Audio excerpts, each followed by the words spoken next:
네, 대선이 일주일여 앞으로 다가온 가운데 정치권에선 중도층 표심 잡기 경쟁이 치열합니다. 더불어민주당은 논란이 일었던 비법조인 대법관 임명 가능 법안을 철회하겠다고 밝혔고, 국민의힘은 개혁신당을 향해 단일화 조건을 제시하라고 요구했습니다. 국회에 연결합니다. 강민경 기자. 네, 국회에 나와 있습니다. 네, 아침 회의 내용부터 짚어보겠습니다. 먼저 민주당 앞서 발의된 대법관 구성 문제를 다루는 법안 철회하겠다고 했죠? 그렇습니다. 민주당 조승래 수석 대변인은 선대위 회의를 마친 뒤 기자들과 만나 대법원을 겨냥한 법안 2개를 철회하기로 했다고 밝혔습니다. 박범계 의원이 낸 비법조인 대법관 임명 가능 법안과 대법관 수를 현재 14명에서 100명까지 늘리겠다는 장경태 의원 법안이 그 대상입니다. 이 같은 결정의 배경에는 대선 레이스 후반부에 접어든 뒤에 국민의힘과의 지지율 격차가 다소 좁혀지는 상황과 무관하지 않다는 분석이 나옵니다. 민주당은 지지율 누수의 배경에는 중도층의 이탈이 있다라고 보고 있는데요. 사법부를 향한 고강도 압박 움직임이 영향을 끼쳤다고 보고 제동을 걸었다는 해석이 나오는 겁니다. 민주당은 아침 회의에서도 이번 선거의 본질은 윤석열 정부 심판론이다라는 주장을 재차 띄우기도 했습니다. 이 역시 경쟁자들의 네거티브 공세에 선거 구도를 확실히 못 받고 중도층을 사로잡기 위한 전략이란 분석입니다. 네, 그리고 국민의힘 아침 회의에서는 단일화를 요구하는 목소리가 공개적으로 나왔다고요?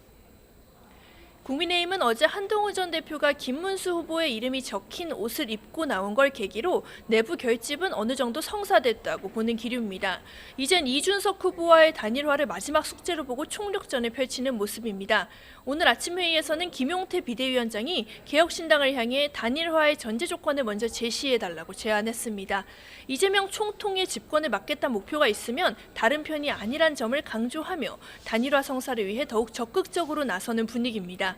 이런 가운데 국민의힘은 이재명 후보가 유세 현장에서 경기 시흥시 거북선 웨이브파크 조성 사업을 언급한 걸 두고도 공세를 이어갔습니다. 오늘 아침 회의에서도 공실률이 87%에 육박하는데도 치적이라고 홍보하는 이 후보의 정치에는 반성과 책임이 없다란 지적이 쏟아졌습니다. 이 역시 민주당의 정책 신뢰도를 깎아내리며 부동층의 표심을 자극하는 메시지란 해석이 나옵니다. 네, 선거까지 일주일여밖에 남지 않았는데 오늘 각 당 후보들의 일정은 어떻게 됩니까? 민주당 이재명 후보는 자신의 정치적 기반으로 꼽히는 경기도를 다시 찾아갑니다.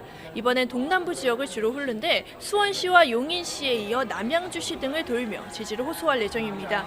오전에는 아주대학교에서 대학생 간담회도 진행합니다. 캠퍼스에 가는 건 대선 출마 선언 뒤 이번이 처음입니다. 조승래 수석 대변인은 대학생과 격이 없는 소통으로 고민과 어려움을 듣고 더 많은 기회와 일자리로 꿈을 펼칠 수 있는 청사진을 나누는 의도다라고 설명했습니다. 최근 지지율 상승세를 탄 국민의힘 김문수 후보, 오늘 이재명 후보와 마찬가지로 경기도에 갑니다. 이른바 맞불 유세 전략으로 지지율 추격 속도를 끌어올리겠다는 구상인데 오후에 삼성전자 평택 캠퍼스를 찾아가는 게 오늘 일정의 핵심입니다. 선대위 관계자는 통화에서 반도체 공장 유치는 김문수 후보의 최대 치적이라며 행정 경험과 성과를 상징적으로 보여주는 자리가 될 예정이다라고 밝혔습니다. 이어 평택 미군기지 앞에서 시민에게 지지를 호소하면서 주한미군 주둔 및 한미동맹의 중요성을 강조할 예정입니다. 개혁신당 이준석 후보는 오늘은 현장 유세를 쉽니다. 대신 한국방송기자클럽 초청 토론회에 참석하는데 국민의힘의 단일화 요구에 거부 입장을 재확인할 거로 보입니다.